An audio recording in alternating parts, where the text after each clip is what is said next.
تصور وکړئ یو هیواد چې نن امریکا ته د لوی شیطان نوم ورکوي، همدا هیواد یو وخت امریکا خپل تر ټولو وفادار ملګری بله. پوښتنه دا ده داسې څه وشول چې دوستي په دښمني بدله شوه؟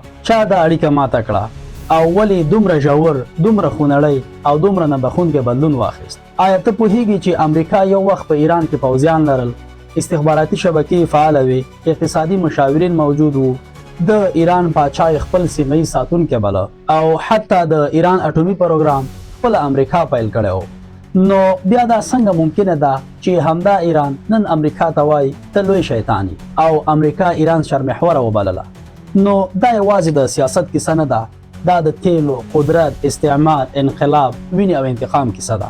دا د غلا شوي عزت کیسه ده، دا د نسکور شوي منتخب حکومت کیسه ده او د هغه ولس کیسه ده چې په خپل سترګو یې هر څه ولیدل چې څنګه بهرنیو قوتونو د دوی برخلیک د شطرنج د دانې په شان له یوې خانې بلې خانې ته ولېږداوه. نو پوښتنه دا ده آیا ایران رښتیا هم کله خپلواکه و او که نه؟ او تر ټولو خطرناکه پوښتنه دا ده تاریخ یو ځل بیا د تکرار په حال کې دی او که نه؟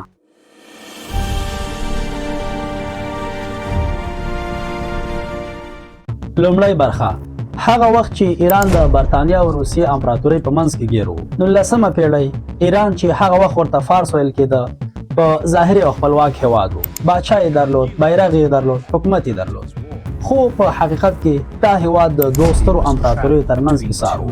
له یوې خوا برتانوي امپراتوري وه چې غوښتل یې خپل تر ټولو قیمتي استعمار یعنې هند خوندي وساتي او د منځني ختیځ لارې تر خپل کنټرول لاندې راولي، او له بلې خوا روسیه وه چې غوښتل یې د ایران له شماله ښکته راشي، تودو اوبو ته ورسیږي او خپل نفوذ پراخ کړي. د دې دواړو قوتونو ترمنځ ایران داسې شو لکه د شطرنج تخته، یعنې په دې معنا چې ایران نور خپلواکه تصمیمونه نشي نیولی. ټولې مهمې پرېکړې به یې بهرني ځواکونه کنټرولوي، لکه څنګه چې په شطرنج کې ګیټې یا دانه خپله حرکت نه کوي بلکې یوازې د لوبغاړي په لاس حرکت کوي. د همدې فشارونو له امله د ایران اقتصاد ورو ورو کمزوری شو، سیاست یې خپلواکي له لاسه ورکړه او بهرنی سیاست یې د برتانیا او مسکو تر سیوري لاندې لاړ. خو لا هم اصلي ضربه نه وراغلې، هغه ضربه چې د ایران برخلیک یې د لسیزو لپاره بدل کړ. دوهمه برخه، تیل نعمت که لعنت. 1908 کال د ایران په جنوب لویدیځ کې د مسجد سلیمان په سیمه کې د ځمکې لاندې داسې څه راووتل چې د نړۍ سیاست یې بدل کړ. تیل دا هغه شی و چې که ایران یې کنټرول په خپل لاس کې درلودی نو ښایي نن به د سیمې یو ځواکمن هیواد و. خو بدبختي دا وه چې دا تیل د ایران د ولس لپاره نعمت نه بلکې لعنت وګرځېد. د دې کیسې پیل له 1991 کال نه کېږي کله چې یو انګلیسي سوداګر ویلیام ناکس دارسي د ایران باچا مظفرالدین شاه سره یو 80 کلن قرارداد وکړ. د دې قرارداد له مخې دارسي ته دا حق ورکړل شو چې د ایران په تقریبا ټوله خاوره کې د تیلو لټون او استخراج وکړي او په بدل کې ایران ته یوازې محدود امتیاز او شاوخوا 14% ګټه ورکول کېده، یعنې د ایران خاوره د ایران تیل، خو ګټه یې د بهرني جیب ته. کله چې دارسي له مالي ستونزو سره مخ شو برتانوي حکومت مداخله وکړه، دا پروژه یې تمویل کړه او وروسته د انګلو پرژن اویل کمپنی په نوم یو شرکت جوړ شو چې د برتانیا حکومت پکې مستقیمه ونډه لرله. تر 1914 کال پورې برتانیا د شرکت 51 سلنه ونډه واخیسته او بشپړ کنټرول یې ترلاسه کړ. له همدې ځایه د ایران تیل د برتانوي بحري ځواک، فابریکو او اقتصاد ملا تیر شو، خو د ایران ولس ته لوږه، بیکاري او فقر پاتې شو. همدلته د ایرانیانو په ذهن کې دا احساس پیدا شو چې زموږ هیواد نور زموږ نه دی، زموږ شتمني زموږ لپاره نه ده، او دا احساس ورو ورو د نفرت په اور بدل شو. درېیمه برخه، د ایران باچا مظفرالدین شاه او سیستم بدلول. مظفرالدین شاه چې د قاجاري سلطنت څخه و، یعنې قاجاري سلسله په ایران کې د 1994 تر 1925 کال پورې واکمنه وه او د هم د قاجار کورنۍ باچا و.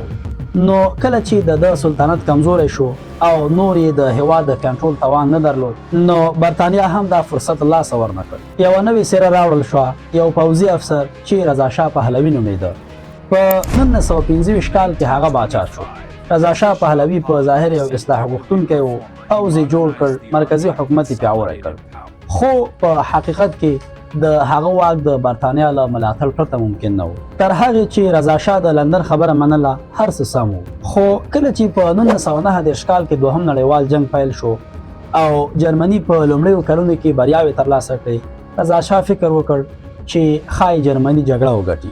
هغه له برتانیا فاصله واخیسته، له جرمني سره سوداګریز او تخنیکي اړیکې پراخه کړې او ګڼ جرمني متخصصین ایران ته راغلل. جرمني سره سوداګریز او تخنیکي اړیکې پراخه کړې او ګڼ جرمني متخصصین ایران ته راغلل. په 1941 کال کې برتانیا او شوروي اتحاد پر ایران یرغل وکړ. رضا شاه پهلوي ونیو، تبعید یې کړ او پر ځای د هغه 21 کلن زوی محمد رضا پهلوي باچا کړ. له همدې ځایه د ایران په تاریخ کې یو نوی باب پرانیستل شو، هغه باب چې امریکا پکې اصلي لوبغاړی و. خو دا لا یوازې پیل و.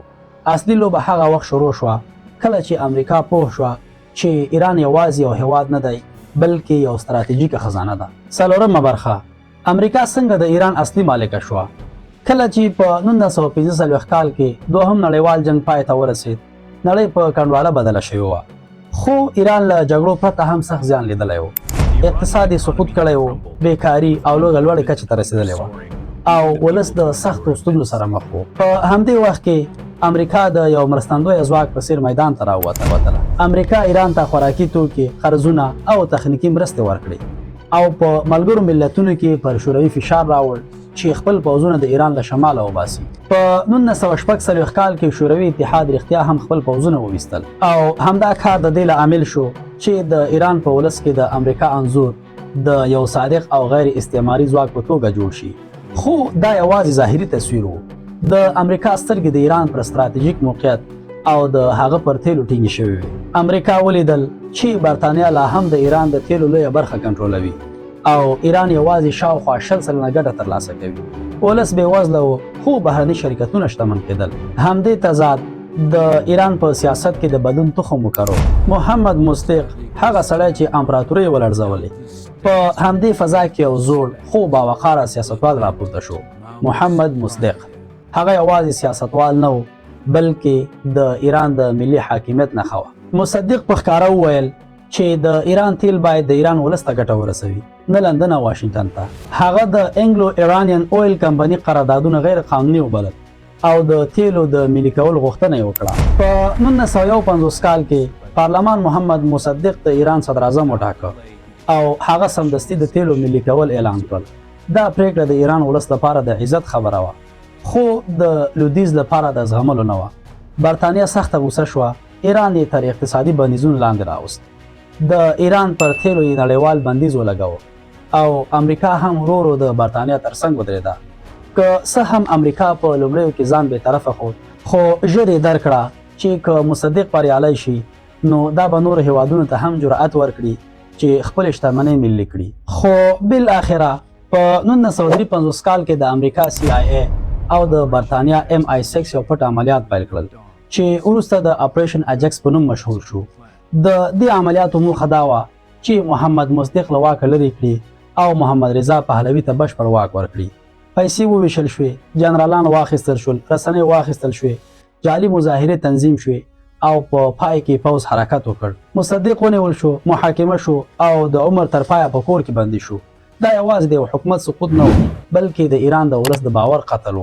خلکو ولیدل چې هغه هیواد چې ځان د دیموکراسۍ مدافع بولي د خپلو ګټو لپاره یو منتخب صدر اعظم نسکوروي.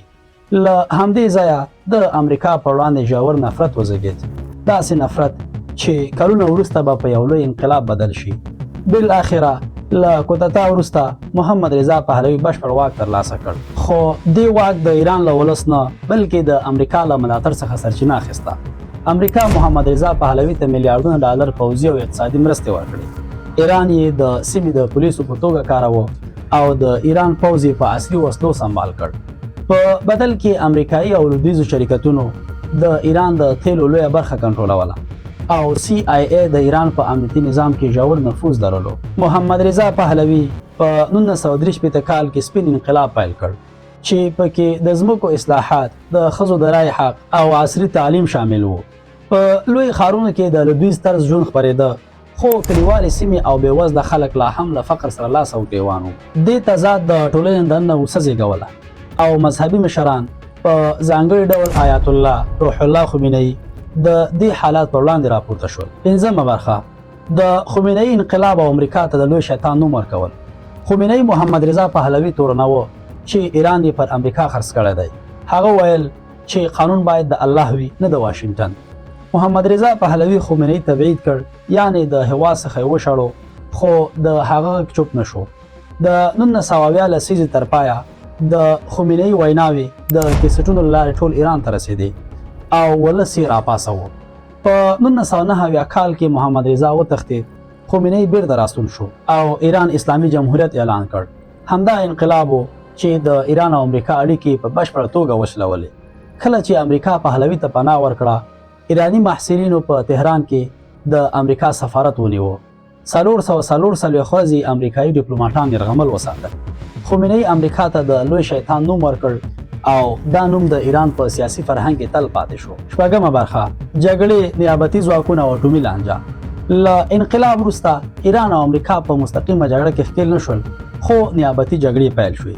ایران حزب الله، حوثیان او نور ډلې پیاوړې کړې او امریکا د خپلو متحدینو له لارې پر ایران فشار راوړ. د اټومي پروګرام لانجه، بندیزونه، ترورونه او بریدونه د دې دښمنۍ برخه شول. که څه هم امریکا پخوا خپله د ایران اټومي پروګرام پیل کړی و، خو اوس یې د همدې پروګرام د ختمولو هڅه کول. پایله نو دا و هغه کیسه چې ولې ایران او امریکا نن د یو بل مخ ته ولاړ دي. دا د یوې ورځې، یوې پرېکړې یا یوه کس جګړه نه ده. دا د لسیزو مداخلو، خیانتونو او ټپي شوي غرور پایله ده.